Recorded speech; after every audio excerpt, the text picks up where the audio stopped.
নবী একদিন সকালবেলা ঘর থেকে বের হওয়ার সময় আমার নবী মিরতুন মোরাহালুন, নবীর গায়ের মধ্যে একটা চাদর ছিল। চাদরটা এমন ছিল, মোরাহালুন মানে নকশি চাদর, কিছু ফুল ছিল, এবং চাদরটা মিন শারিন আসওয়াদা, কালো পশমের একটা চাদর নবীর গায়ে ছিল।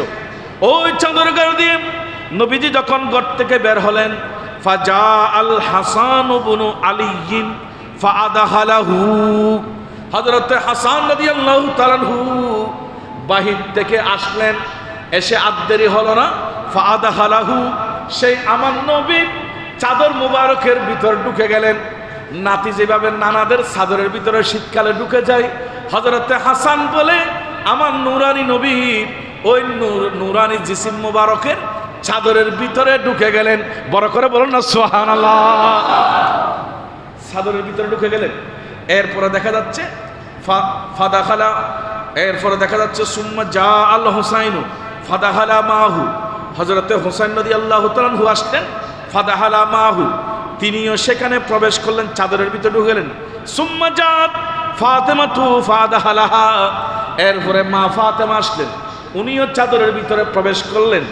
এরপরে দেখা যাচ্ছে সুম্মা জা আলিয়্যু, মাওলা আলী রাদিয়াল্লাহু তাআলা আনহু, উনি আসলেন, ফাদাখালাহু, এরপরে দেখা যাচ্ছে মাওলা আলী এসে উনিও চাদরের ভিতর ঢুকে গেলেন। নবীজি এই 4 জনকে চাদরের ভিতর নিয়ে নবী সহ 5 জন হলেন। এবার আমার নবী কোরআনে কারীমের আয়াত পাঠ করলেন, সুম্মা ক্বালা ইন্নামা ইউরিদুল্লাহু লিইউযহিবা আনকুমুর রিজসা আহলাল বাইতি ওয়া ইউতাহহিরাকুম তাতহীরা। বড় করে বলেন না সুবহানাল্লাহ। বলছেন এরা আমার আহলে বাইত, এদেরকে আল্লাহ পাক পবিত্র রাখেন, এদেরকে আল্লাহ দুষ্ত্রুটি থেকে মুক্ত রাখেন। তাহলে ইমামে হোসেন এমন জাতে পাক, যিনি আমাদের নবীর চাদরের নিচে জায়গা পেয়েছেন। সুবহানাল্লাহ।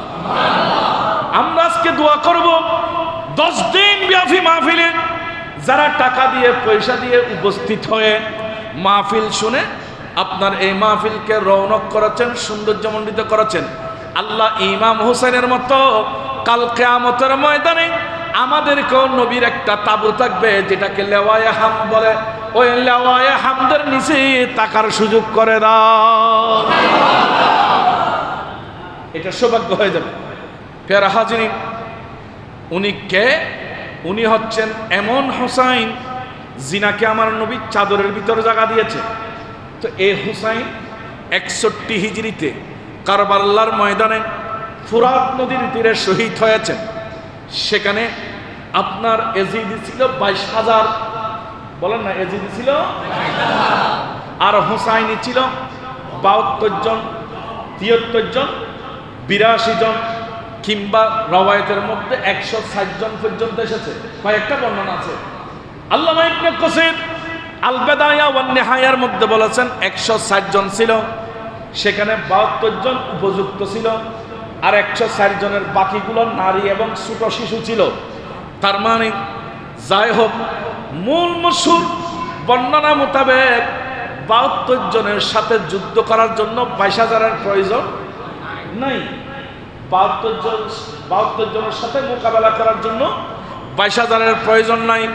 কিন্তু এজিদিদের দিলের ভিতর ছিল হুসাইনি যারা, নবীর পক্ষের যারা, আল্লাহর পক্ষের যারা, তারা 72 জন হলেও 22,000 ছাড়া তাদের সাথে মোকাবেলা করা সম্ভব নয়। বড় করে বলুন না সুবহানাল্লাহ। এটা হলো হুসাইনিদের জজবা। ওরা ভয় পায় না, 22,000 না, এটা 22,000 ডবল করলে যত হয় তত হলো হুসাইনিরা ভয় পায় না, কারণ তাদের সাথে আল্লাহ আছে, তাদের সাথে রসুল আছে। বড় করে বলুন না সুবহানাল্লাহ। সেখানে আপনার 72 জনের মধ্যে আহলে বাইত রসুলের সদস্য আপনার যুবক ছিলেন 22 জন। বলো না, যুবক ছিলেন কয়জন? 22 জন যুবক আহলে বাইত রসুলের সদস্যদের মধ্যে ছিলেন। এই 22 জন যুবক কি ভূমিকা পালন করেছে, এগুলো একটা একটা আমি ব্যাখ্যা দিলে অসাধারণ মনে হবে। যুবকদের কি ভূমিকা ছিল, আমাদের সম্মানিত পেশী ইমাম মহোদয়, আজকের সভাপতি মহোদয়, উনি সুন্দর আকারে বলেছেন যুবকদের ভূমিকা কি ছিল। আমার ভাইরা, 10ই মুহররম রাত যখন চলে আসছে যুবকেরা আজকে মনে রাখবেন, কত সুন্দর ঘটনা। আল্লামা শফিউ কাদেরী রহমতুল্লাহ শামে কারবালার মধ্যে চিত্রটা এভাবে তুলে ধরলেন। 10 মুহররমের রাত যখন চলে আসলো, ইমামে হুসাইন রাদিয়াল্লাহু তাআলা আনহু কালকে সকালে যুদ্ধ করতে হবে, চূড়ান্ত হয়েছে। সবাইকে নিয়ে বসলেন, যুবক এবং বৃদ্ধ, প্রৌঢ়, সকল বয়সের যারা যারা উপস্থিত ছিলেন, যারা যারা এসেছেন, সবাইকে নিয়ে বসলেন। বসে সর্বপ্রথম বললেন, ও আমার সঙ্গী সাথীরা, আমার পরিবারের সদস্যরা, তোমরা যারা আমার সাথে এসেছো, আমরা তো যুদ্ধ করার জন্য আসি নাই। আমাদেরকে 1,500 চিঠি দিয়েছে, 150 চিঠি দিয়েছে, কিংবা 1200 চিঠি দিয়েছে, কয়েকটা বর্ণনা। তবে সবচাইতে সে যুগে চিঠি আদান প্রদান কঠিন ছিল, চিঠি আনা নেওয়া কঠিন ছিল। এখন তো আধুনিক যুগ, মোবাইলে একটা ছাপ দিলে চিঠি চলে যায়। কথা বলে না, ঠিক কিনা? তখন কিন্তু মোবাইলে ছাপ দিলে চিঠি যাওয়ার সুযোগ এটা নাই। একটা চিঠি নিয়ে আপনার ওই ডাকপোস্টের দায়িত্বশীল মানুষ এই জায়গা থেকে ওই জায়গায় পায়ে হেঁটে গিয়ে গোড়াতে চড়ে উঠে চড়ে চিঠি পৌঁছাইতে হতো। সেজন্য 1200 চিঠির কথা আসলেও, 1,500 চিঠির কথা আসলেও, 150 চিঠির কথা তার সবাই গ্রহণযোগ্য বলেছেন, সর্বাধিক নির্ভরযোগ্য বলেছেন। তাহলে বোঝাচ্ছে 150 চিঠি। ইমামে হুসাইন বলতেছে, এই কুফার মানুষ আমাকে 150 চিঠি দিয়ে দাওয়াত দিয়েছে বায়াত করানোর জন্য, ইসলামের দাওয়াত দেওয়ার জন্য, ইসলাম প্রচার করার জন্য, ইসলাম শিক্ষা দেওয়ার জন্য। কিন্তু দেখতেছি এরা 22,000 জুটে এখন আমার উপর তলোয়ার চালানোর জন্য তৈরি হয়ে গেছে। আমি তোমাদেরকে রাত্রিবেলায়, এই যুবক, অনুমতি দিয়ে দিলাম, তোমরা আমি আহলে বাইতকে ফেলে আজকে রাত্রে গভীরে গভীরে গভীরে গভীরে তোমরা মক্কা মদিনা চলে যাও, তোমাদের কোনো ক্ষতি হবে না। যদি মারা যায়, যদি কতল হতে হয়, যদি শহীদ হতে হয়, আমি ইমাম হুসাইন একা হব, নানা জানের ইসলামকে তারপরে রক্ষা করে ছাড়বো। বড় করে বলুন না সুবহানাল্লাহ। আমার ভাইরা, কারবালার যুদ্ধের মূল পয়েন্ট কি, কেন যুদ্ধ লেগেছিল? এজিদ বলেছে, আমি গঠনতন্ত্র নিজে তৈরি করে নিজে দেশ চালাবো। আর ইমাম হুসাইন বলতেছে, তোমার গঠনতন্ত্র আমরা মানব না, আমরা আল্লাহর দিয়া রসুলের মাধ্যমে যে গঠনতন্ত্র কোরআন শরীফ পেয়েছি এবং কোরআনের ব্যাখ্যা যে হাদিস পেয়েছি, নবীর শিক্ষা মোতাবেক দেশ চালাবো। বড় করে বলো না সুবহানাল্লাহ। এজিদ বলতেছেন, আমার গঠনতন্ত্র দিয়ে দেশ চলবে। সমস্যা কোথায়? যদি এজিদকে একটা বুট ইমাম হুসাইন দিয়ে দিত, কিয়ামত পর্যন্ত সবার জন্য দলিল হয়ে যেত, আওলাদ রসুল গুনার পক্ষে বুট দিয়েছে, আওলাদ রসুল এজিদকে বুট দিয়েছে, তো এজিদ গুনাহ করেছে, তার মানে এই জমানার মধ্যে গুনাহগারকে বুট দেওয়া যাবে। কিন্তু ইমাম হুসাইন বলতেছে, আমি ছাড় দিতে পারি, কোরআনের বিপক্ষে কাউকে বুট দিতে পারি না। বড় করে বলেন না, ঠিক কিনা? এটা ছিল ইমাম হুসাইনের পয়েন্ট। আমি এটাতে যাব না। প্রিয় হাজিরিন, রাত্রেবেলা গভীর রাত হলো, ইমাম হুসাইন সঙ্গীদের নিয়ে বসলেন, শামে কারবালার মধ্যে আছে। এবার বলে দিলেন, আমার সঙ্গী সাথীরা, যুবকেরা 22 জন, পরিবারের আরো বাকি যুবকও ছিল। যুবকের একুরেট সংখ্যা কোনো কিতাবে উল্লেখ করে নেই। কেউ কেউ বলেছেন 22 জন, কেউ কেউ বলেছেন অর্ধেক, কেউ কেউ বলেছেন অর্ধেকের বেশি। যাই যুবক ছিল, এদের উদ্দেশ্য বলল, ও যুবক, তোমাদের যৌবন এখনো টকবকে, তোমাদের যৌবনতা ফুরে রয়ে গেছে। আমি অনুমতি দিয়ে দিচ্ছি, আমি ইমাম হোসেন কাল সকালে কতল হব, আমি জীবন দেব, সব কিছু ঠিক আছে। তখন ইমাম হোসেনের বয়স ছিল 57 বছর, আমার বয়স 57 বছর, 60 বছরের কাছাকাছি হয়ে গেছে। আমার এমনও চলে যেতে হবে, আমি চলে যাব। তোমাদের অনুমতি দিলাম, তোমরা রাত্রি গভীরে আওলাদ রসুলকে ফেলে চলে যেতে পারবে। আমি অনুমতি দিয়ে দিয়েছি। উপস্থিত যুবক এবং বৃদ্ধ যারা যারা ছিলেন সকলে চোখের পানি ছেড়ে দিলেন। ও আওলাদ রসুল, নবীর কলিজার টুকরা ইমামে হুসাইন, আমরা পৃথিবীতে জায়গা ছাড়তে পারি, জমি ছাড়তে পারি, টাকা ছাড়তে পারি, পয়সা ছাড়তে পারি, আমরা কখনো আওলাদ রসুলকে ছেড়ে কারবালার ময়দান থেকে যেতে পারি না। আমরা আপনাকে ছেড়ে যাব না, আমরা আপনার সাথে থাকবো। ইমামে হুসাইন বলতেছে, আপনার সামনে কারবালার মধ্যে লিখলেন। ইমামে হুসাইন লাইট টাইট বন্ধ করে অন্ধকার করে দিলেন। বলছে, আমি বুঝছি তোমরা আমার চেহারা দেখলে লজ্জা পাচ্ছ, তোমরা গোপনে চলে যাও, রাতের অন্ধকারে চলে যাও। ওরা কেঁদে দিলেন, হুজুর, আপনাকে যদি অন্ধকার অবস্থায় আমরা ফেলে চলে যাই, আওলাদ রাসূল, আপনার শরীরে তো আমার নবীর খুনে পাক আছে, আপনার সাথে আমার নূরানী নবীর দেহ মোবারকের সাথে সম্পর্ক আছে। কাল কিয়ামতের ময়দানে আমরা নবীকে কেমনে জবাব দেব? হুজুর আমরা যাবে না। ইমামে হুসাইন এভাবে রাত গভীর হয়ে গেল। অনেক বুঝানোর পরে একজন যুবকও যায় নাই। তার মানে যুবকরা শিক্ষা দিয়েছে, আমরা এমন যুবক যেই যুবক কোনোদিন আওলাদ রাসূলের সাথে গাদ্দারি করে, বেয়াদবি করে, আওলাদ রাসূলকে মাঠে রেখে নানাজানের ইসলাম শেষ হয়ে যাবে এই খেয়ালে আওলাদ রাসূল পাহারা দেবে, নানার ইসলাম নাতিয়ে পাহারা দেবে, আমরা চলে যাব, এমন নয়। বরং সেই সময়ে যুবকরা ভেবেছেন আমরাও আওলাদ রাসূলের সাথে জীবন দেব। তাহলে সেই সময়ের যুবকদের সেই ধারণা, সেই খেয়াল, সেই চিন্তা, আর আমাদের চিন্তা আকাশ পাতাল বেশি। রাত গভীর হয়ে গেল। ইমামে হোসেন বললেন, তাহলে যুবক তোমরা যখন যাচ্ছ না একটু ঘুমাও, কালকে সকালে যুদ্ধ শুরু হয়ে যাবে, একটু আরাম করো, শারীরিক সুস্থতার প্রয়োজন আছে। নিজ নিজ তাঁবুতে গিয়ে সবাই ঘুমাই গেলেন। আমার ভাইরা, কারবাল্লা থেকে শিক্ষা কি? কিন্তু ইমামে হুসাইন তাঁবুর ভিতরে আর দেরি করলেন না। সেখানে উনি আল্লাহর কোরআন নিয়ে কোরআনে কারীমের তেলাওয়াত শুরু করে দিলেন। ও আমার ভাইরা, আমার নবী কোরআনে কারীম, যে কোরআনে কারীম আমাদের কাছে এনে দিয়েছেন, কত গুরুত্বপূর্ণ কিতাব।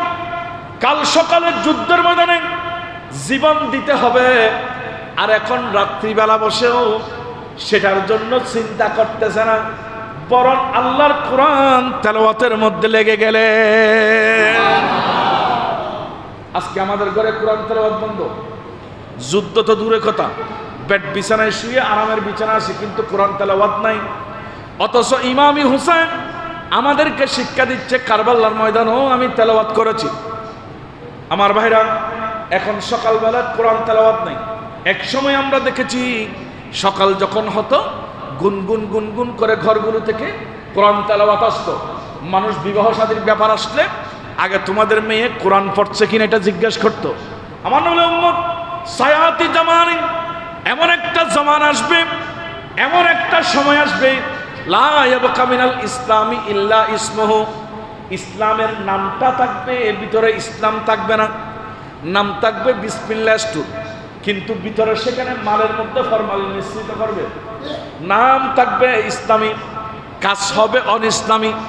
এবং ওয়ালা ইয়াবকা মিনাল কোরআনি ইল্লা রাসমুহু, প্রত্যেক জায়গায় জায়গায় কোরআন থাকবে রসম হিসেবে, কোরআন পড়ার লোক করে থাকবে না। কিন্তু ইমামে হুসাইন কারবালার ময়দানে আমাদেরকে শিক্ষা দিচ্ছে, কাল সকালে যুদ্ধ হবে, আজকেও শিক্ষা দিচ্ছে, ও নানাজানের উম্মত শিখে নাও, আমি ইমাম হুসাইন কঠিন বিপদের মধ্যে কোরআন তেলাওয়াত করতেছি। কঠিন বিপদেও আমি কোরআন তেলাওয়াত নিয়ে আসি। আল্লাহু আকবার বলেন না। কঠিন বিপদেও আমি কোরআন তেলাওয়াত নিয়ে আসি। প্যারা হাজিরিন, তেলাওয়াত করতে করতে করতে করতে ওনার চোখের মধ্যে তন্দ্রা চলে আসলো। তন্দ্রা মানে বুঝেন তো, আর আসি টেঙ্গে ভাষা বলি জীবনী। একটু করে তন্দ্রা চলে আসতেন, জীবনী চলে আসতেন।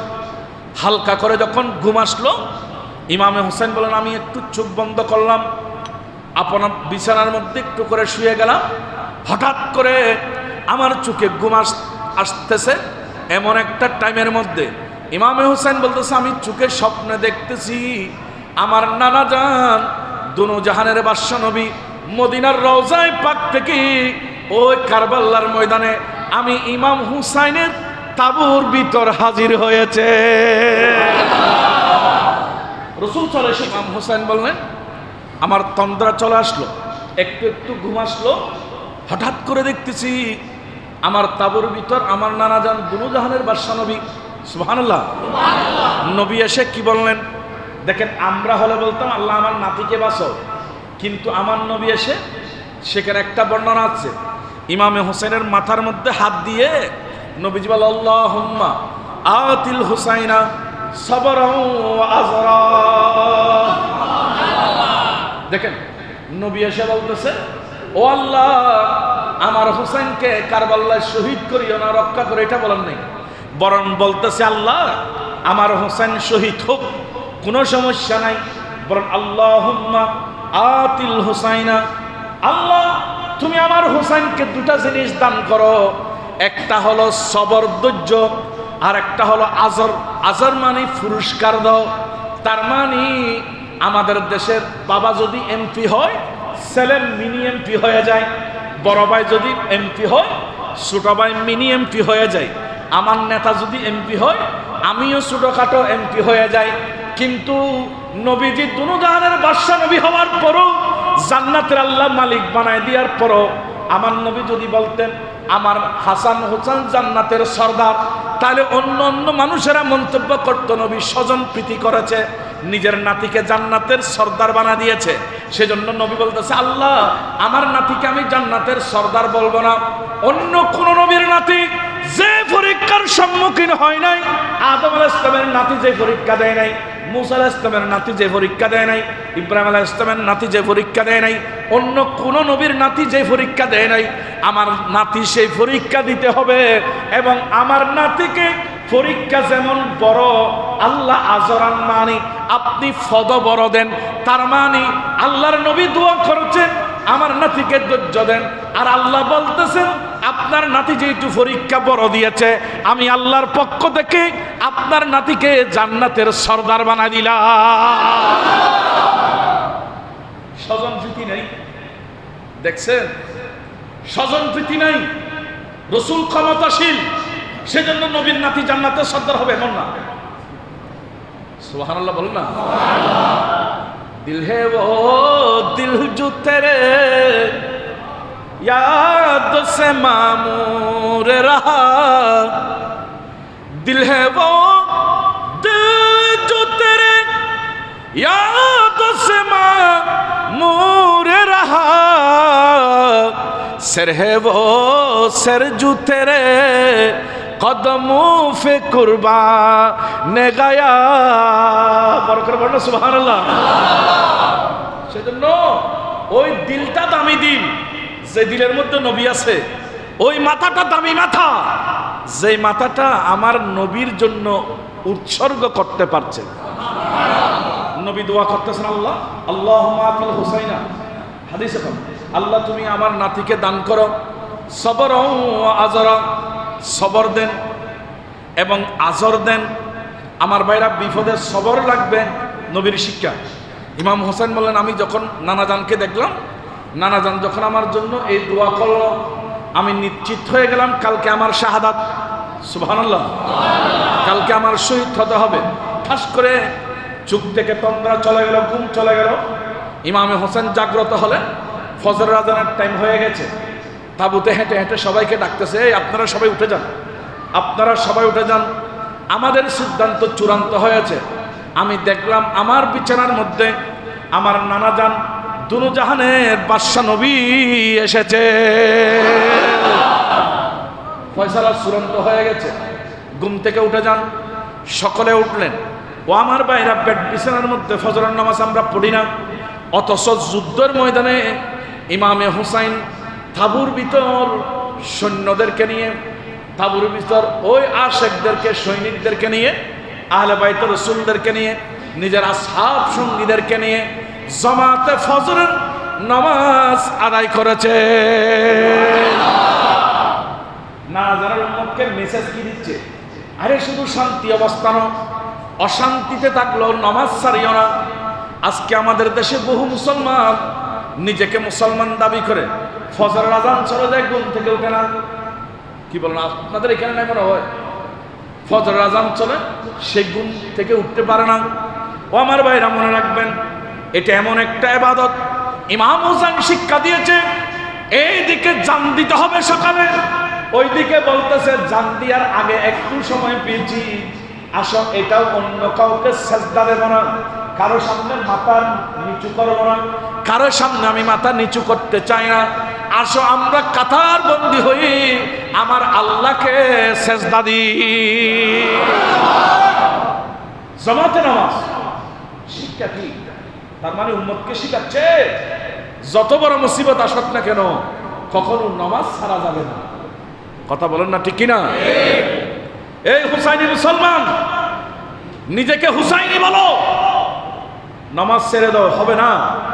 হুসাইনিরা নামাজ ছাড়তে পারে না, কারণ হুসাইন তলোয়ারের নিচেও সেজদা দিয়েছে, বুঝেছে আমরা সেজদাকে পছন্দ করি।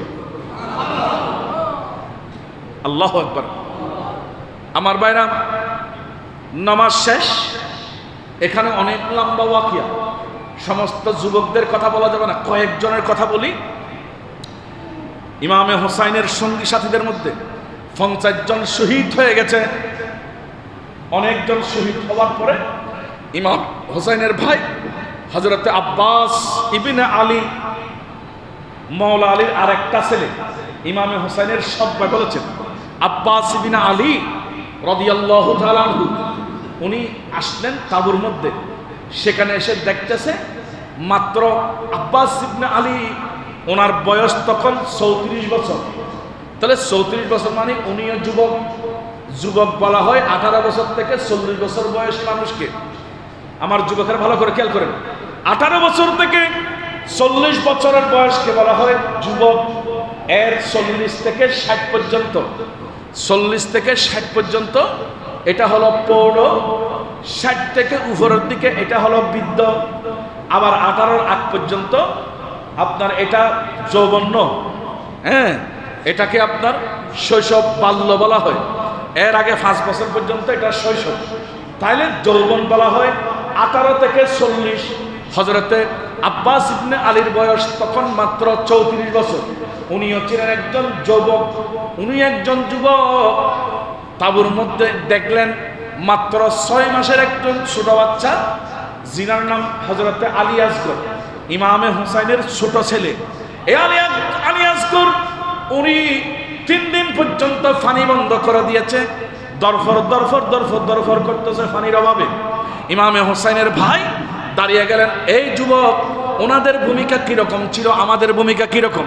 ভাইজান, আপনি অনুমতি দেন, আমি এই ছোট বাচ্চা, আমার এই ভাইফু 6 মাসের ছেলে মারা যাবে, আপনি যদি অনুমতি দেন আমি আমার যৌবনের যা শক্তি আছে এগুলা ব্যয় করে এজিদের 4000 সৈন্যের সাথে মোকাবেলা করে আমি ফুরাত নদীর থেকে আলী আসগরের জন্য পানি নিয়ে আসবো।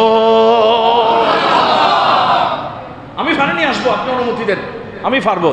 বলছে ভাই, এখানে সম্ভব হবে না, কারণ এজিদিরা 4000 সৈন্য মোতায়েন করেছেন পানি নিতে না পারার মতো নদীর চারপাশে। 4000 সবাই অস্ত্র নিয়ে দাঁড়িয়ে আছে। ভাই, 4000-এর সাথে মোকাবেলা করে কিভাবে তুমি পানি আনবা? বলছে না, আপনি দোয়া করেন, আমাকে মোশক দেন, পানির পাত্রটা দেন। আরে শামে কারবালার মধ্যে লিখতেন খতিবে পাকিস্তান, খতিবে আজমে লিখতেছেন, উনি পানির মোশক নিয়ে যখন দৌড় দিলেন, ওই 4000 এজিদ বাহিনীর 4000 সৈন্য এরা আশ্চর্য হয়ে গেল, কেমন সাহস! আমরা 4000 সৈন্যের মাঝখান দিয়ে উনি পানি নিতে চলাচ্ছে। উনি যেতে যেতে একেবারে নদীতে গিয়ে মোশকের মধ্যে পানি ভরলেন, পানি নিলেন। পানি নিয়ে যে মুহূর্তে মোশক নিয়ে নদী থেকে উঠে আবার তাঁবুর দিকে রওনা হলেন, তখন সামনে কেউ সাহস করে আসতে পারতেছে না। আমর বিন সাদ, যিনি এজিদের যুদ্ধ পরিচালনা করতেছে, উনি বলে দিল, এ ভাই, এই যুবককে যদি তোমরা ছেড়ে দাও, উনি যদি এক মুশক পানি হুসাইনের তাঁবুতে নেয়, তাহলে আমরা 42,000কে ওই হুসাইনিরা কতল করে জাহান্নামে পাঠাই দেবে। অতএব চতুর্পাশ থেকে আক্রমণ করো। বড় করে বলেন না নাউজুবিল্লাহ।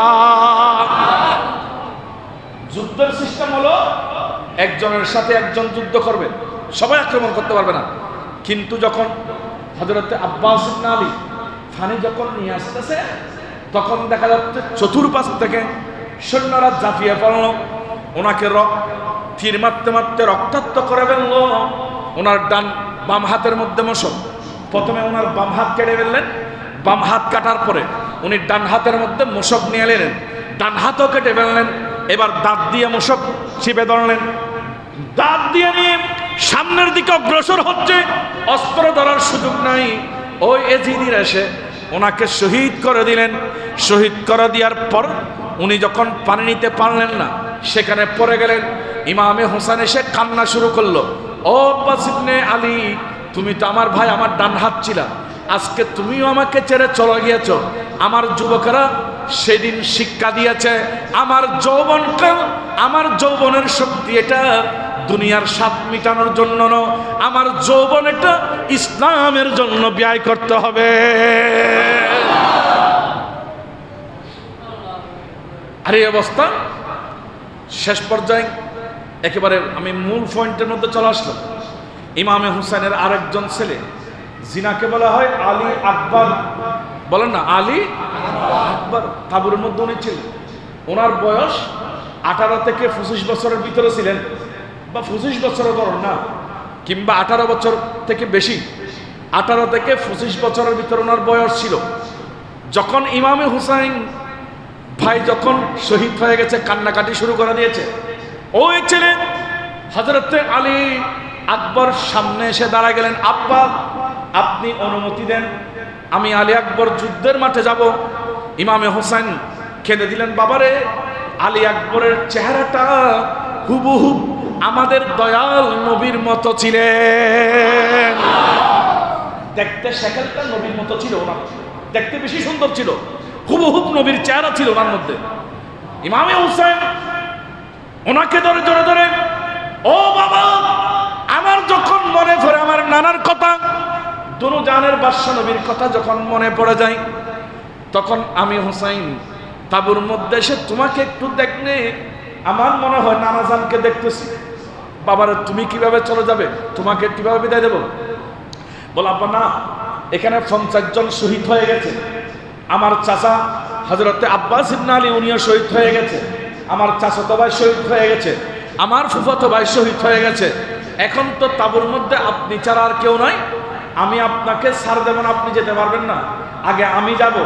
আলী আকবর শেখেলে মুস্তাফা নূর নবীর চেহারায় আনোয়ার ঝকঝক ঝকঝক করতে ওনার চেহারার ভিতরে, উনি বলে দাঁড়িয়ে গেলেন। ইমামে হোসেন ওনাকে যুদ্ধের পোশাক পরে ময়দানে যখন ছেড়ে দিলেন, উনি সামনের দিকে যাচ্ছে, এজিদেরা দেখে আশ্চর্য হয়ে গেল, এত সুন্দর চাঁদের মতো ছেলে গর্জন দিয়ে আসতেছে। উনি আসার সময় বড় আওয়াজে বলে বলে আসতেছে, শুনো আমি আলী ইবনে হুসাইন, আলী ইবনে হুসাইন ইবনে আলী, আমি হুসাইনের ছেলে আলী আকবর, এবং হুসাইন হচ্ছে মৌলা আলীর ছেলে। আর মৌলা আলীটা কে জানো? এটা তো আমার নবীর কলিজার টুকরা। নবী যাকে বেশি ভালোবাসতেন, মহব্বত করতেন, আমি তো নবীর আওলাদ, আমি মা ফাতেমার নসল, আমি নবী পাকের আওলাদ, আমি হোসাইনের বংশধর। তোমাদের কি লজ্জা লাগে না? তোমরা আমাদের সাথে যুদ্ধ করতে আসছো, কোরআনের বিরুদ্ধে কথা বলতেছো, ইসলামের বিরুদ্ধে কথা বলতেছো, নবীর বিরুদ্ধে কথা বলতেছো, লজ্জা লাগে না? তোমাদের মধ্যে কোন বাহাদুর আছো আমার সাথে যুদ্ধ করার জন্য? একজন একজন আসবে। তখন দেখতেছে এজিদিদের মধ্যে কেউ বের হচ্ছে না, ভয়ে কাঁপানি শুরু হয়ে গেছে, কম্পন শুরু হয়ে গেছে। হঠাৎ করে ও এজিদিদের মধ্যে সামনে যখন বয়ে কেউ এগোচ্ছে না, যিনি এজিদির যুদ্ধ পরিচালনা করতেছেন আমর বিন সাদ, ওনার আব্বা সাদ ইবনে আবি ওয়াক্কাস, 10 জন সাহাবীর মধ্যে জান্নাতি একজন, কিন্তু ছেলের কপাল খারাপ, ছেলের জাহান্নামীদের মধ্যে একজন হয়ে গেছে। আমর বিন সাদ বললেন, তোমরা যদি এভাবে বসে থাকো তাহলে এই ছেলে তো সবাইকে কতল করে ফেলবে, আলী আকবর তো কাউকে রাখবে না। বলে যে তোমরা সামনে এগো, কেউ এগোচ্ছে না। হঠাৎ করে উনি চালাকি করলেন, তোমরা যে ব্যক্তি ওনাকে শহীদ করতে পারবে, মেরে ফেলতে পারবে, তাকে মোসেল শহরের আমি গভর্নরই দান করবো, বাদশা বানায় দেব, তাকে বাদশাহী দান করব, তাকে একটা প্রদেশের মন্ত্রী বানায় দেব। ওই প্রদেশের মন্ত্রী হওয়ার জন্য কে চাও, তার সাথে যুদ্ধ করতে চলে যাও। এই কথা বলার দেরি, সৈনিকদের মধ্যে একজন, এজিদের সৈনিকদের মধ্যে একজন, জিনার নাম তারেক বিন শীশ, তারেক বিন শীশ, উনি বলতেছে যদি রাজত্ব দেন, ক্ষমতা দেন, তাহলে আমি ক্ষমতার লোভে আওলাদ রাসূলকে জব করে দেব। বড় করে বলুন না নাউজুবিল্লাহ। ও আমার ভাইরা, ক্ষমতা কি জিনিস, দুনিয়ার ক্ষমতা কি জিনিস দেখেন। মানুষ মানুষকে মারতে দ্বিধা পায় না। আজকে দেখেন, এক সময় যারা ফুলের মালা নিয়েছো, আজকে তারা জেলের মধ্যে, আবার এখন যারা ফুলের মালা নিচ্ছে, কিছুদিন পরে আল্লাহর মেহেরবানি আবার দল পাল্টাইলে আবার তারা জেলের মধ্যে চলে যাবে। দুনিয়ার সিস্টেম হলো কিছুক্ষণ ফুল, আর কিছুক্ষণ জেল। কি কথা হনা মিশা হই না? দুনিয়ার সিস্টেম, কিছুক্ষণ ফুল, কিছুক্ষণ কি জেল। কিন্তু আওলাদ রসুলের গোলাম যারা হয়েছে, যেমন শাহিন শাহী সিরকুট, গোসে কমিটির বাইরা, আজকে সরকার যেটা আসুক না কেন, তৈয়ব শাহ হুজুরের উরুস চলতেছে, শাহিন শাহী সিরকুটের উরুস চলতেছে। কারণ কি? শাহ মুহসিন আউলিয়ার উরুস করতেছে। তারা দুনিয়ার ক্ষমতায় ক্ষমতাবান হয় নাই, তারা আল্লাহ প্রদত্ত ক্ষমতা, আল্লাহকে রাজি করেছে, রসুলকে রাজি করেছে, আওলাদের রসুলের প্রেমে জীবন উৎসর্গ করেছে, তারা স্থায়ী সম্মানী হয়েছে।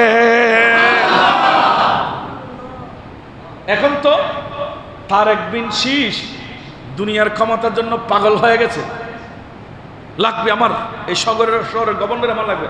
তাহলে আলী আকবরকে শহীদ করো, তলোয়ার নিয়ে মাঠে নামলেন।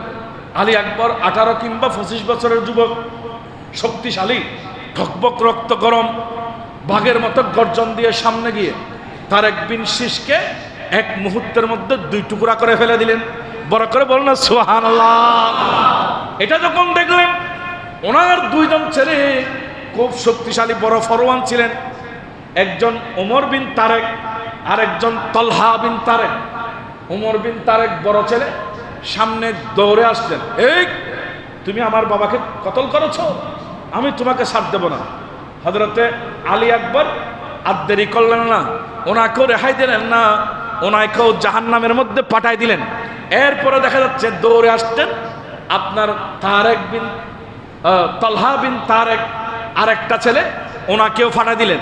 বড় বড় 3 জন এজিদিরকে জাহান্নামে পাঠাইয়ে হযরত আলী আকবর ঘোড়াটা ঘুরাইয়ে আবার দুধ দিলেন তাবুর মধ্যে গিয়ে আব্বাজানকে বলছে, ও আব্বাজান, 3 দিনের পিপাসায় কাতর হয়ে গেছি, আমার তো কলিজা সহ শুকাই গেছে, আব্বাজানলে কষ্ট হচ্ছে, একটু যদি পানি পেতাম আমি আলী আকবর একজন এই 22,000 জনকে জাহান্নামে ফাটা দিতাম। ইমাম হোসেনের দয়া চলা হচ্ছে, জিব্বা বের করে দিলেন। 57 বছর বয়স, জিব্বা বের করে, এভাবে জিব্বা বের করে বলছে, বাবা তুমি একটা কাজ করো, আমার জিব্বাটা একটু সুচাও, এই জিব্বা সুচলে হয়তো সেখান থেকে কিছু পাবে। আব্বাজান কি পাবো? বলছে না কিছু আছে। তো কি আছে? বলতেছে আমি হোসাইনের জিব্বাটা কেমন জিব্বা জানো? বলছে আমি যখন কান্না করতাম তখন দয়াল নবী আমার নানাজান জিব্বা বের করে দিত, আমি হোসাইন এই মুখ দিয়ে দুনু জাহানের বাদশা নবীর জিব্বা শুষেছি। আমার কেমন জিব্বা, এটা দিয়ে নবীর জিব্বা শুষার সৌভাগ্য হয়েছে, তুমি একটু এটা শুষো। জিব্বা শুষেছি, আমার জিব্বার সাথে নবীর জিব্বার সাথে টাচ হয়েছে, সম্পর্ক হয়েছে, আমার জিব্বা অনেক দামি, এটার সাথে একটু লাগাও না।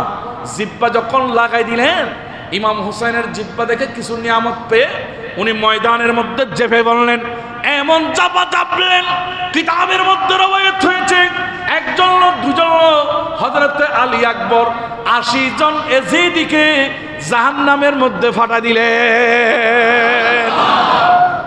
80 জনকে, বড় করে বলেন না কয়জনকে?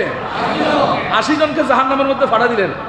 এখন ওরা ভাবলেন শৃঙ্খলাবদ্ধভাবে যুদ্ধ করলে আলী আসগরের সাথে কেউ পারবে না, 22,000 সবগুলা খেয়ে ফেলবে। বলছে এখন কি করা যায়? বলছে যুদ্ধের কানুন ভঙ্গ করে চতুর্পাশ থেকে আক্রমণ করে মারতে থাকো। আমার ভাইরা, নবীর চেহারা, আমার নবীর হুবহু নূরানি চেহারা ওই আলী আকবরের মধ্যে ছিল। এত সুন্দর নবীর বাগানের ফুল, যেটাকে দেখলে নবীর চেহারার মতো নূর জ্বলতেছে, সুন্দর দেখলে আর কিছু দেখতে মন চায় না। এত সুন্দর ছেলে আপনার ওই কারবালার ময়দানে এজিদিরা আপনার মাথা মুবারক, সের মুবারক আলাদা করতে দ্বিধা করে নাই।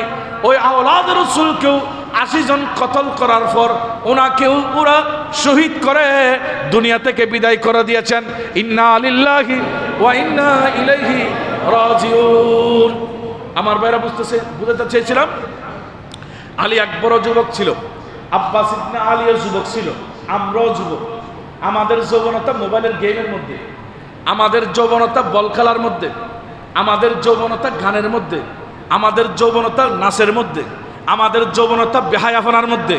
আর আলী আকবরের মতো যুবক নিজের যৌবনতা কাটাচ্ছে ইসলামের জন্য। এখন যুব সমাজের করণীয় কি? যুব সমাজের করণীয় হচ্ছে আওলাদ রাসূলের আদর্শে আদর্শিত হওয়া। এটা হলো যুব সমাজের করণীয়। তারপর মধ্যে পুরুষ আসাদ দুইজন, একজন ছোট সমাজের ছেলে আলী আসগর, আরেকজন আছে 22 বছরের অসুস্থ জয়নুল আবদিন, সবাই শহীদ হয়ে গেছে। আছে ইমামে হুসাইন রাদিয়াল্লাহু তাআলা আনহু। ঘটনার সঙ্গে কুফার মানুষ সবাই কিন্তু বেঈমান ছিল, এমন না, ভালো মানুষও ছিল। বলছে হুজুর কেমন? এই ঘটনাটা নোট করেছেন সদরুল আফাজাল ফখরুল আমাসিল হাকিম আল্লামা নঈমুদ্দিন মুরাদাবাদী উর্দু ভাষায় একটা কিতাব লিখেছেন সাওয়ানেহে কারবালা। ওই কিতাবে 41 পৃষ্ঠা থেকে 45 পৃষ্ঠার ভিতরে এই ঘটনাটা, অনেক লম্বা ঘটনা বর্ণনা করেছেন। কুফার জমিনে যুদ্ধ যখন চলতেছে, পার্শ্ববর্তী একজন বিধবা মহিলা ছিল। কথাটা বুঝতেছেন? বিধবা মহিলা মানে যার স্বামী মারা গিয়েছে, যার স্বামী অনেক দিন আগে মারা গিয়েছে, বিধবা একজন মহিলা। ওই মহিলা হঠাৎ করে শুনতে পেল কুফার মানুষ 22,000 একসাথে হয়ে এজিদি, ওই বাহিনী এজিদের পক্ষে গিয়ে আওলাদ রাসূলের বাগানের ফুলগুলোকে জবাই করে দিচ্ছে। ওই মহিলা যখন এই শব্দ কানের মধ্যে শুনল, হঠাৎ করে মহিলার একটা মাত্র সম্বল, একটা ছেলে ছিল, ওনার নাম হচ্ছে ওহাব ইবনে আব্দুল্লাহ কলবি। সেখানে একটা গোষ্ঠী ছিল, আরব দেশের ওখানে শিকদারের গোষ্ঠী, তালুকদারের গোষ্ঠী। ওই গোষ্ঠীর নাম ছিল বনি কলব। বনি কলব গোত্রের লোক ওহাব ইবনে আব্দুল্লাহ কলবি। বাবা মারা গিয়েছে ছোটবেলা, মা ওনাকে লালন পালন করেছে। ওই যুবক মাত্র বিবাহ করেছে, 17 দিন হয়েছে। বলো না কদিন? মাত্র 17 দিন বিয়ে করছি, হাত থেকে এখনো পর্যন্ত বিবাহর খুশবু যায় নাই। আমিও যুবক, আপনিও যুবক, এরাও যুবক ছিলেন। এদের ভূমিকা কেমন দেখেন? 17 দিন হয়েছে বিয়ে করেছে, মা এক রুমে, ছেলে আর এক রুমে। সদরুল ফাজিল সাওয়ানিহি কারবালা কিতাবের ভিতর লিখতেছে, হঠাৎ করে মা ওহাব ইবনে আব্দুল্লাহ কলবিকে ডাক দিয়ে ঘর থেকে বের করে, মা রুম থেকে বের করে জড়াই ধরলেন ছেলেকে। জড়াই ধরে কোনো কথা ছাড়া মা হু হু করে কান্না শুরু করে দিয়েছে। বড় করে বলুন না সুবহানাল্লাহ। ছেলে আশ্চর্য হয়ে গেল, ও আম্মা, আপনি, আমার বাবা ছোটবেলা মারা গিয়েছে, আমাকে লালন পালন করে বড় করেছেন মা, আমি তো কোনোদিন আপনাকে কষ্ট দিই নাই। ও মা, মাত্র 17 দিন হয়েছে বিয়ে করেছি, নতুন পুত্রবধূ আপনাকে কষ্ট দেয় নাই। আমার জানা মতে আমার স্ত্রী তো আপনাকে কষ্ট দেওয়ার সময় এখনো আসে নাই। মারে হঠাৎ করে কান্না কেন? ছেলেটা সুন্দর ছিল, মোটা তাজা ছিল। হঠাৎ করে মা কান্না করতেছে। আম্মা, আপনি কেন কান্না করতেছেন? কি হয়েছে? কি সমস্যা? মারে একটু বলেন না। এই কথা বলতে দেরি মা কন্দনরত অবস্থায় বলতেছে, ও আমার ছেলে, মানুষ তো আওলাদ রাসূলের জন্য অনেক কিছু দিয়ে দেয়, আমার তো আর কিছু নেই। আমার টাকা নাই, আমার জায়গা নাই, জমি নাই, এরকম কোনো ব্যাংক ব্যালেন্স নাই। আমার সম্পদ আছে, তুমি একটা মাত্র ছেলে। ও ছেলে, আমার কানে শব্দ এসেছে আমার নবীর আওলাদ ইমামে হুসাইনের ওই বংশের উপর নাকি তলোয়ার চলতেছে।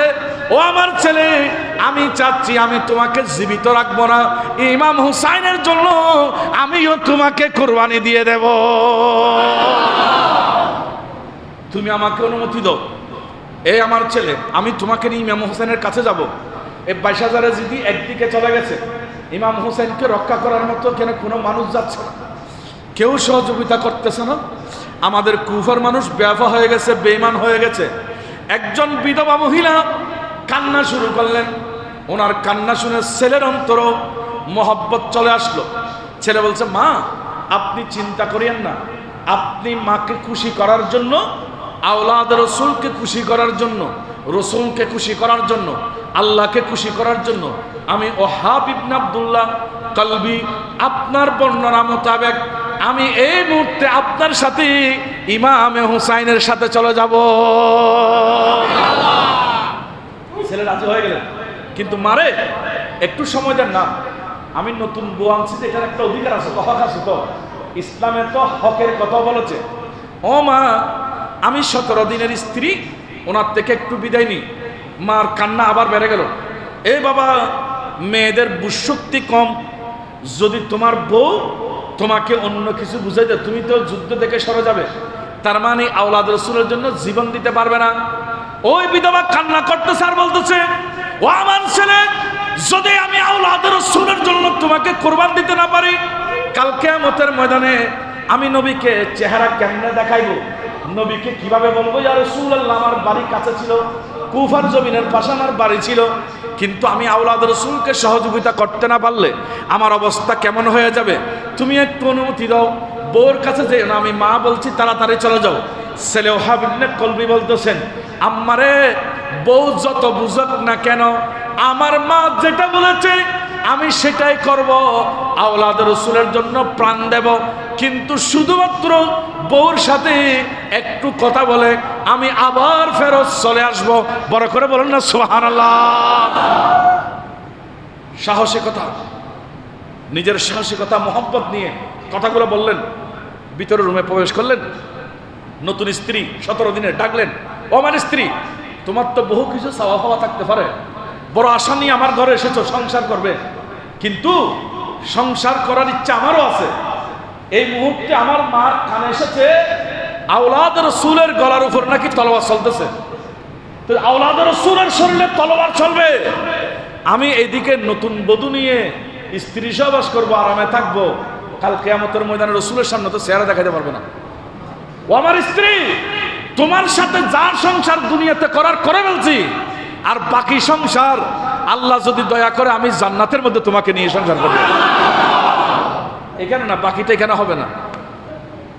আল্লাহুম্মা সাল্লি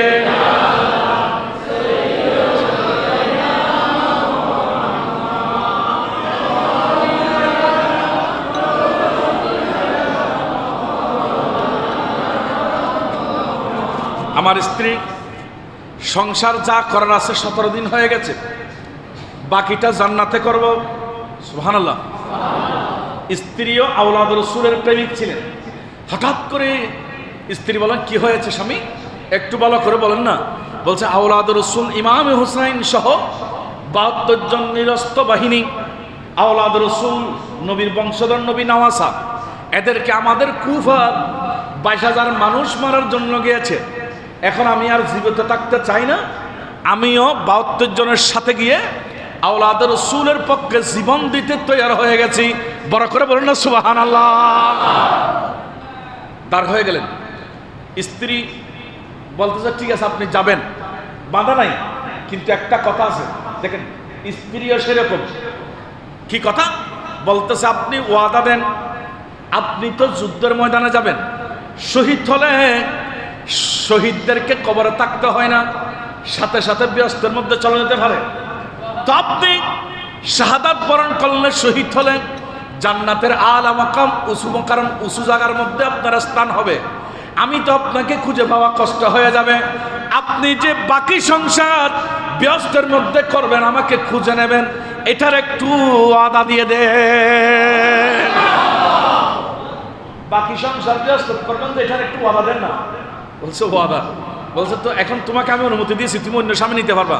বলছে, আমার স্বামী লাগবে না, আমি আর স্বামী নেব না, বিবাহর সাথে আমার শেষ 17 দিনে, তো কি করবেন? বলছেন, আপনি যে যুদ্ধে যাবেন, আপনি যেমন আওলাদ রসুলের প্রেমিক, আমি মহিলা হলে কি হবে, আমার অন্তরে তো নবীর আওলাদের মোহাব্বত আছে, আমাকেও নিয়ে যান, আমিও যাব। বলছে, তো তুমি কোথায় যাবে? বলছে, সেখানে আওলাদ রসুলের সাথে কিছু নারী এসেছে, আমি ওই নারী, ওই পুরুষদের সাথে আপনি যাবেন এবং নারীদের সাথে আমি থাকব। আপনি সেখানে যুদ্ধ করবেন। মহিলা হিসেবে, মহিলা তো যুদ্ধ করার অনুমতি নাই, আমি যুদ্ধ করতে পারবো না, কিন্তু আওলাদ রসুলের ঘরের মহিলা সদস্যদেরকে একটু বুঝ দেব, তাদের একটু খেদমত করব, তাদের একটু সেবা শুশ্রূষা করব। তাদের যদি সেবা করতে পারি, হয়তো আমি নতুন বধূ, আমার তকদির খুলে যাবে, কাল কিয়ামতের ময়দানে নবীর সুপারিশ আমারও নসিব হয়ে যাবে, আমারও নসিব হয়ে যাবে। আমাকে একটু নিয়ে যান। দেরি হলো না। সদরুল আফাজল কিতাবের মধ্যে লিখতেছেন, সওয়ানে কারবালা কিতাবের মধ্যে লিখতেছেন, মা ছেলে নতুন বধূ 3 জন একসাথে গত থেকে বের হয়ে সোজা কারবালার ময়দানে হোসেনের তাবুর কাছে চলে গেলেন। সে সময় একেবারে তাবু খালি, সবাই শহীদ হয়ে গেছে। ইমামে হোসেন যাবে, এখনো যায় নাই। এর আগে ওই মা বিধবা মহিলা গিয়ে হোসেনের তাবুর মধ্যে গিয়ে কান্না শুরু করে বললেন, ও ইমামে হুসাইন, আমি বিধবা হলো, আমার স্বামী নাই, আমার পরিবার উল্লেখযোগ্য কেউ নাই, আমার তো টাকা নাই, পয়সা নাই, বেশি বেশি সৈন্য নাই, আমার মাত্র একটা ছেলে আছে। আপনি এখন কারবালায় যাবেন না, আপনি তাবুর মধ্যে থাকেন। আগে আমার ছেলেটা আমি হাদিয়া দিলাম, আমার ছেলেকে আপনি যুদ্ধের ময়দানে পাঠিয়ে দেন, যাতে আপনার নানা খুশি হয়ে যায়। আপনি আমার ছেলেকে পাঠিয়ে দেন, আমার ছেলে যাবে, ওনাকে আগে পাঠান, উনি যাবে, উনি যুদ্ধ করবে, ওনাকে একটু সুযোগ দেন। দেখেন কি কি আজব ব্যাপার। মা ছেলেকে ইমাম হোসেনের হাতের মধ্যে গোছায় দিলেন। এখন যদি আমাদের দেশে ইসলামের পক্ষে যুদ্ধ লাগে, আমরা তো যাব না, অন্যদিকে চলে যাব। কিন্তু সেই সময়ের মারা কিরকম, তারা এইরকম হওয়াতে আজ পর্যন্ত ইসলাম এসেছে। তারা যদি এরকম না হতেন, ইসলাম তখন দাফন হয়ে যেত, কবর হয়ে যেত। আমার ভাইরা, এরও মা এরও বাবা, আমরাও মা আমরাও বাবা, ডিফারেন্স কতটুকু, পার্থক্য কতটুকু দেখেন। নিজের ছেলের হাত ধরে ইমাম হোসেনকে দিয়ে বললেন, ও আলী মাকাম ইমামে হোসেন, আপনি আমার ছেলেকে গোছে নেন, আপনাকে দিয়ে দিলাম, আপনি যুদ্ধের ময়দানে পাঠাই দেন। আমার ভাইরা, ইমামে হোসেন ওনাকে যুদ্ধের পোশাক পরে ওনাকে যখন ময়দানে দিবে, নতুন স্ত্রী দৌড়ে এসে ইমাম হোসেনকে বলতেছেন, হুজুর, আমি মাত্র 17 দিন সংসার করেছি, এখনো বাকি আছে। হুজুর, আপনার কাছে অনুরোধ, আমার স্বামী যাক, আমি সন্তুষ্ট খুশি, আপনি আপনার ঘরের খাদেমা হিসাবে আমাকে কবুল করুন এবং এই ওয়াদা দেন আমি যাতে বাকি সংসার আমার স্বামীর সাথে জান্নাতে করতে পারি। ইমাম হোসেন বলতো, ঠিক আছে, তুমি বাকি সংসার ব্যস্ত করতে হবে, আমি নানাজনকে বলবো, তোমাদের জন্য সুপারিশ করবে, তোমরা জান্নাতি হবে। যুদ্ধের ময়দানে চলে গেল। বড় যুদ্ধবাজ ওহাব ইবনে আব্দুল্লাহ কলবি, দেখতে যেমন সুন্দর, অস্ত্র চালানোর মধ্যে উনি সেরা ছিলেন, দেখতে শারীরিকভাবে মোটা তাজা ছিলেন। ময়দানের জেফে যখন পড়লেন, ওই 22,000 জিদি ওরা বলতেছে, আরে আমাদের কুফার মধ্যে ইমাম হোসেনের প্রেমিক আছে, দেখো ওহাব ইবনে কলবি কিভাবে দৌড়ে চলে আসছে। ওহাব ইবনে আব্দুল্লাহ কলবি উনি কিভাবে চলে আসছে, বলছে দেখো ওনাকে কি করা যায়। এখন ওরা ভাবলেন, একজন একজন যুদ্ধ করলে ওনার সাথে পারবে না, উনি অনেকগুলো এজিদিকে জাহান্নামে পাঠানোর পরে চতুর্পাশ থেকে আক্রমণ করে ওনাকে শাহাদাত বরণ করে দিলেন। শহীদ হওয়ার পর ওনার মাথাটা এনে ইমাম হোসেনের তাবুর সামনে রাখলেন। ইমাম হুসাইন ওই স্যার মুবারক যখন মার কাছে নিলেন, ঘটনা অনেক লম্বা, সংক্ষেপ করে বললাম, মা মাথাটা কোলের মধ্যে নিয়ে হাত মুছতেছে আর বলতেছে, বাবা, ছেলে হিসেবে তুমি মায়ের কথা পালন করেছো, আমার ছেলে হিসেবে তুমি একজন ভালো ছেলে। ও আমার ছেলে, আমি আর কান্না করব না, এখন আমি খুশি হয়েছি, তুমি আওলাদ রাসূলের জন্য মাথা মুবারক দিয়েছ, আমি মা ধন্য হয়েছি, আমি শহীদের মা হতে পারছি, আমি শহীদের মা হতে পারছি। সেটটা মাথাটা নিয়ে, ওই মাথা মুবারক নিয়ে নতুন স্ত্রীর কোলের মধ্যে দিলেন। 17 দিনের স্ত্রী, এখনো কিছু বুঝতে পারে নাই। সওয়ানে কারবালা কিতাবের মধ্যে লিখতেছেন, মাথা যখন নতুন স্ত্রী কোলের মধ্যে নিয়ে নিলেন, হঠাৎ করে ওই স্ত্রী মহিলা মানুষ, মহিলাদের হাত একটু নরম, দিল একটু নরম, হঠাৎ করে ওনার মধ্যে আবেগ চলে আসছে, মোহব্বত চলে আসছে। উনি এমন একটা জাখুনি দিয়ে ওই স্বামীর মাথার উপর ওই মহিলাও সেখানে শাহাদাত বরণ করেছেন। ইন্না লিল্লাহি ওয়া ইন্না ইলাইহি রাজিউন। ওই বধূও সেখানে ইন্তেকাল করলেন। মা তাবুর মধ্যে ছিল। ওহাব ইবনে আব্দুল্লাহ কলবিও জান দিলেন। আমার কথা শেষ, বুঝাতে চেয়েছি একটা কথা, এরা যুবক ছিলেন, আমরাও যুবক, এদের যৌবনতা কোথায় কাটালেন? আমাদের যৌবনতা কোথায়? এরা তো নিজের যৌবনতাকে সর্বোচ্চভাবে ত্যাগ করেছে আল্লাহর নবীর আওলাদের জন্য, আল্লাহর দ্বীন, রাসূল পাকের দ্বীন রক্ষার জন্য নিজের যৌবনতাকে কাটায় দিলেন। বড় করে বলুন না সুবহানাল্লাহ। আমরাও যুবক, আমাদের যৌবনতা আছে, আমরা কোথায় কাটাই? ও যুবক, আজকে নিজের হাতের বাহাদুরি, শক্তির বাহাদুরি করো। আজকে তোমার বল আছে, এটা করতেছ, এটা কিন্তু স্থায়ী নয়, এটা একদিন চলে যাবে। তো আজকে যাদের বয়স 80 বছর হয়েছে, ওরাও তোমাদের মতো ফলোয়ান ছিল, যুবক ছিল, কিন্তু আজকে তাদের সে শক্তি আছে কি ভাই? কথা বলেন, আছে? শক্তি আছে? সেজন্য বারাতকুরিয়ার মধ্যে আল্লামা শরীফ নুরি লিখেছেন, একজন বুড়া মানুষ 80 বছর প্লাস বয়স হয়েছে, সামনের দিকে আসতেছে, তার একজন যুবক যাচ্ছে, বুড়ো যখন কুজু হয়ে গেল, তো যুবক বলতেছে, ও দাদা, তুমি মাথা নিচু করে করে কি খুঁজতেছো? বলতেছে, তোমার মতো একটা যৌবন আমারও ছিল, তোমার মতো যুবক আমিও ছিলাম, আজকে আমার যৌবনতা হারিয়ে ফেলছি, এখন সোজা হয়ে দাঁড়াতে পারতেছি না, আমি কুজু হয়ে গেছি, তো আমি মাথা নিচু করে আমার যৌবনতা কোথায় গিয়েছে এটা খুঁজতেছি। তুমি একদিন যৌবনতা খুঁজবা, কিন্তু খুঁজে পাবে না। আল্লাহ রাসূল বলেছেন, যৌবন থাকতে এটাকে ইবাদতের মধ্যে কাটাও। 7 প্রকারের মানুষকে আরশ আজিমের নিচে ছায়া দেবে, সেখান থেকে একটা হচ্ছে ওয়াশাবুন নাশা ফি ইবাদাতিল্লাহ, এটা সহিহ বুখারীর হাদিস। ওয়াশাবুন নাশা ফি ইবাদাতিল্লাহ, রাসূল বলতেছেন 7 প্রকারের মানুষ আরশের নিচে ছায়া পাবে। সেখান থেকে এক প্রকার হলো তারা যেই যুবক নিজের যৌবনতাকে আল্লাহ এবং রসুলের মহব্বতে আল্লাহর ইবাদতের মধ্যে কাটাতে পারবে, সেই যুবকের জন্য আল্লাহ রসুল ওয়াদা দিয়েছেন তাকে জান্নাতের আলা মকাম দান করবেন এবং তাকে আরশ আজিমের নিচে ছায়া দান করবেন। আজকে যৌবনতা আছে, যার যেমন ইচ্ছা তেমন করতেছি, কিন্তু এটা থাকবে না, এটা বিদায় নেবে। সহিহ তিরমিজির মধ্যে হাদিস আছে, ইমামে তিরমিজি 2419 নম্বর দিয়ে হাদিস বর্ণনা করেছেন। সমস্ত মুহাদ্দিসিন ইকরাম এই হাদিসকে সহিহ বলেছেন।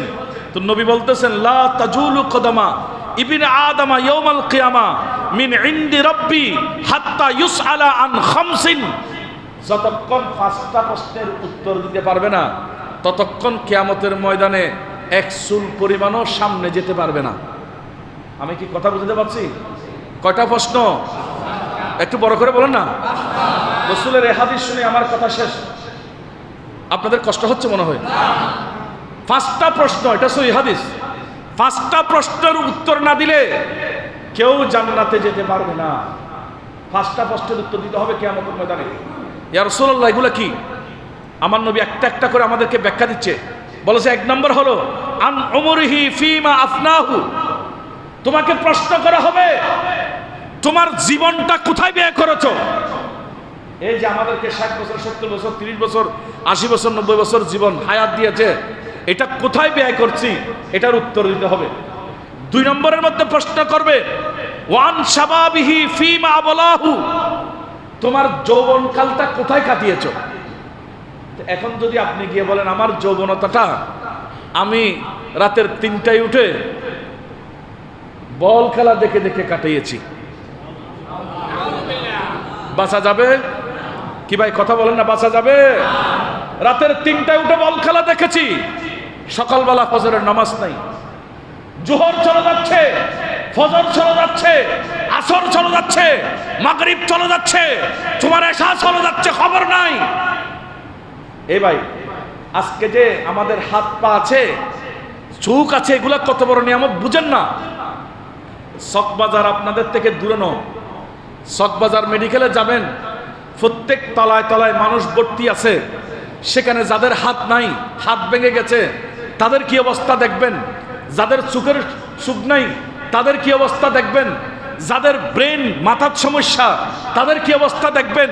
আমাকে আপনাকে হাসপাতালের বেডে রাখে নাই, আমাকে আল্লাহ সুস্থ রেখে, আপনাকে সুস্থ রেখে নিজের ঘরের আলিশান বিছানায় থাকতে দিয়েছে, আর আপনি ঘুমাচ্ছেন, সেই শুকরিয়ায় ফজরের নামাজ পড়তে পারেন না।